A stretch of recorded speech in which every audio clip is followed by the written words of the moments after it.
Hello, my name is Monty Mitchell. I am a Six Sigma Black Belt specializing in manufacturing supply planning. The profit-optimized S&OP goal is to produce and execute the most profitable production schedule for make-to-stock manufacturing. Please see the YouTube video PO S&OP The Goal Part A first. In PO S&OP The Goal Part A, we looked at the importance of creating a profit-optimal production schedule. It is lot size optimal at the product, minor family, and major family perspectives. When we create a production schedule that has time supply balanced manufacturing cycles. In Part B, we will look at factors that make execution of the schedule difficult. SAP APO MRP production run is often done on a weekly basis.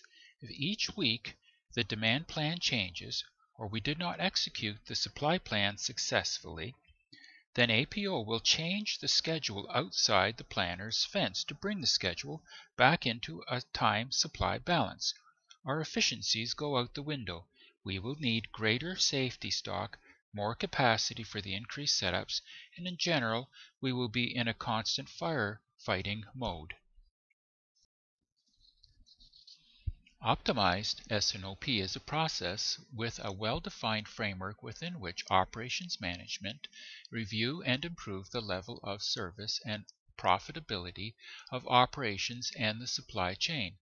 It graphically shows the projected demand and supply plan plus the actual attainment. It shows how well we executed the plan and what we likely can expect in the future. Sales and operations planning is the process that brings together all the plans for the business into one integrated set of plans.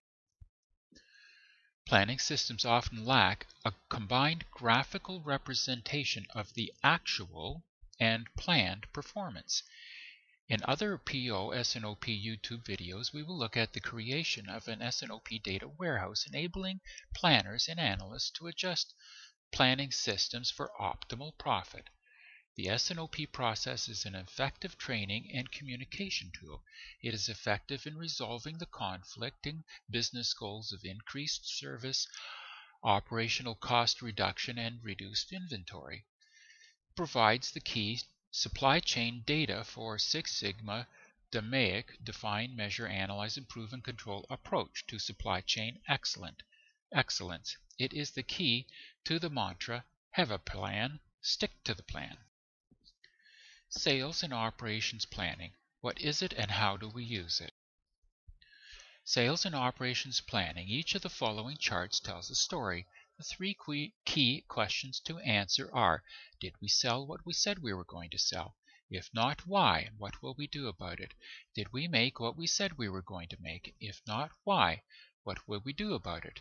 Based on the plans we know today, are our projected plans realistic? And if not, what is wrong and how do we correct them? This is the S&OP overview report. On the left-hand side, we have the actual. On the right-hand side, we have the planned. The purple line here is the demand plan. The blue line is the supply plan. We can see when the supply plan is higher than the demand plan that the inventory or the resulting inventory plan goes up. This is the resulting customer service. We can see that as inventory goes up, our service goes up. And our target on the right-hand side is 98%. So we can see historically that when inventory was down below 5 weeks of the demand, then our service was below target. Here we see the inventory increasing to about 5 weeks of the demand line, which is 4 weeks. Then our service increases and actually goes above target when we get above our 5 weeks of inventory. On the right-hand side, we can see that we're planning on bringing inventory back down again. It seems unlikely that we're going to have 98% service. Most likely our service will decrease. So why is that? Well, it looks like our demand plan is rather dramatically increasing. Looks like our supply, our operations, is going to have some difficulty keeping up with that increase. So yes, the inventory is going to be coming back up, but not at a high enough level to maintain customer service. Tier 2 reporting. Tier 2 reporting has more detailed information of the 4 plans: the demand plan, the supply plan, inventory plan, and the service plan. Here is the supply plan. On the supply plan, we can see that the actual supply was much less than the planned supply. You can also see that our projected planned supply has dropped down from the previous month.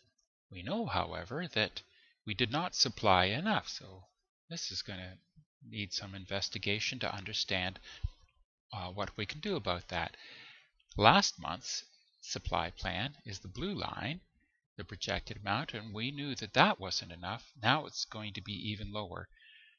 We're currently planning to bring it back up to what last month was, but again, it's not going to be enough.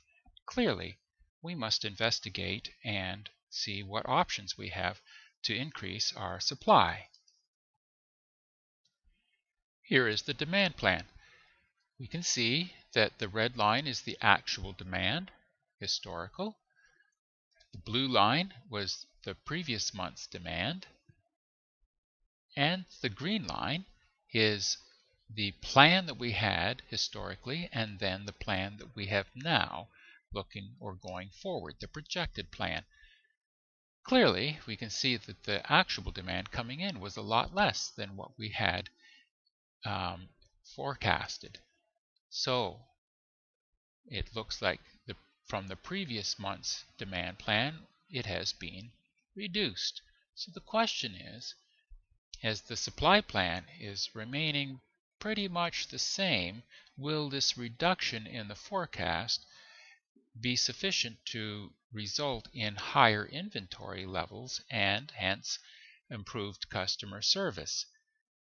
I would say that looking at these smaller adjustments in the reduction, I would say that that's not likely to be the case. So the key question is that I would ask is, you can see that the demand plan or the forecast, the actual demand is coming in much lower, and we can still see that it's forecasted still higher. Not as high, but still only halfway down to what we have historically seen. So that would be the key question, I would say, that needs to be answered. In this example, we see that the actual demand and supply were not exactly balanced. As the management team completes the monthly S&OP, they will discuss and come to a common understanding of past performance, the interdependencies between demand and supply planning, actual and planned, the resulting inventories, impact on service, and OP, S&OP common patterns. The S&OP is like a storyboard. There are a few common patterns you'll quickly pick out with a little practice. The one we just saw, for example, if we have several years of history recorded, we will see that service declines below target when inventory gets below X number of weeks of the demand. Then we will know to keep the inventory above that level.